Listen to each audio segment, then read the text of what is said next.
যে ফ্যাসিবাদ পতনের ইতিহাস একসময় লেখা হয়েছিল রক্ত, অশ্রু আর আত্মত্যাগের বিনিময়ে, সেই ইতিহাসেরই নীরব সাক্ষী আজ জুলাই গণ অভ্যুত্থান স্মৃতি জাদুঘর।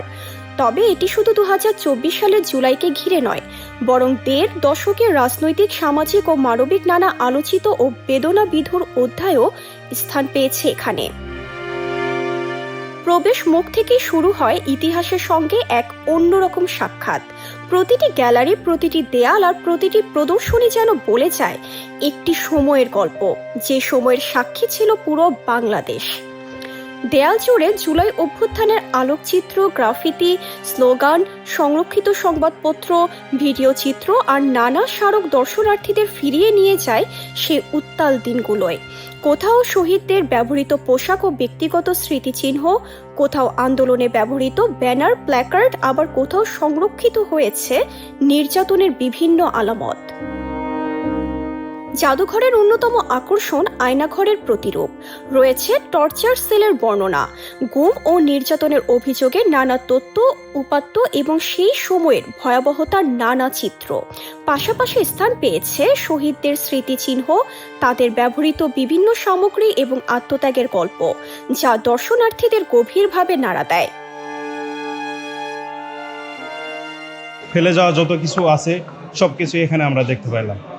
আমাদের শহীদ ভাইদের ছবি, যারা আন্দোলনে রাজপথে ছিল তাদের ছবি, তাদের ফেলে যাওয়া জিনিস সবকিছু আমরা এখানে পাইছি আজকে। তো এখানে এসে সবকিছু আবার নতুন করে দেখতে পাচ্ছি, ভালোই সবকিছুই মনে পড়ছে যে কত গণহত্যা হয়েছে, কত মা সন্তান হারাইছে, এগুলো সবই দেখতে পাচ্ছি এখানে। এখানে তো আপনার হাসিনার যেমন ফোন আলাপ ছিল, তারপর আপনার বিডিআরের যে ফোন আলাপ, তাদের যে স্মৃতিচারণ সেগুলো ছিল। তারপরে আপনার শাপলা চত্বরে যে গণহত্যা, সেগুলো মানে A to Z যা আছে এই পর্যন্ত সৈরাচার হাসিনা যত কিছু করছেন, যত অর্গানাইজ করছেন, সব কিছু ভিডিওটা হয়েছে। এখানে শেষ নয়, শাপলা চত্বরের গণহত্যা, পিলখানা ট্র্যাজেডি, 24 জুলাই গণ অভ্যুত্থান সহ দেশের বিভিন্ন আলোচিত ও বেদনাবিধুর ঘটনাও বিভিন্ন গ্যালারিতে তুলে ধরা হয়েছে। ইতিহাসের প্রতিটি বাঁক যেন নতুন করে মনে করিয়ে দেয়, স্বাধীনতা, গণতন্ত্র কিংবা মানুষের অধিকার কোনো কিছুই সহজে অর্জিত হয়নি। জাদুঘরের ভেতরে হাঁটতে হাঁটতে বারবার থমকে দাঁড়ান দর্শনার্থীরা। কেউ শহীদদের ছবি দেখে নীরবে চোখ মুছছেন, কেউ দীর্ঘক্ষণ দাঁড়িয়ে থাকেন কোনো একটি স্মৃতিচিহ্নের সামনে, আবার কেউ নিজেদের অভিজ্ঞতা ভাগাভাগি করেন পরিবারের সদস্যদের সঙ্গে। 36 জুলাই যে পরিবর্তন এসেছিল বাংলাদেশের ফ্যাসিবাদ পতনের মাধ্যমে, দেশের মানুষের যে সংস্কারের জন্য যে আন্দোলন এবং মানুষের মধ্যে যে ক্ষোভ, তার যে বহিঃপ্রকাশ হয়েছে, সেটা আমি দেখে অত্যন্ত পরিদর্শন করে অত্যন্ত অভিভূত এবং নিজের মধ্যে একটা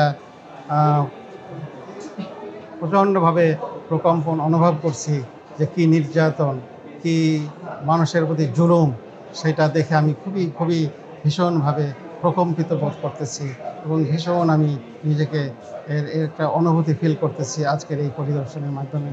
কিছুই চোখের সামনে ভাসতেছে। নিচে একটা রুমের ভিতর আমি শাপলা চত্বরের যে সংগ্রামের ওখানে যে মানুষদের এক্সরে রিপোর্টগুলা, ভাঙ্গা পা, পুরা পা ভেঙে গেছে, রড দিয়ে লাগায় রাখার এক্সরেগুলো, তারপর যে 24-এ যারা মারা গেছে সেই ছাত্রদের, সেই স্টুডেন্টসগুলার বাবারা, মারা বা ছেলেগুলার লাশ ধরে ধরে কান্না করতেছে।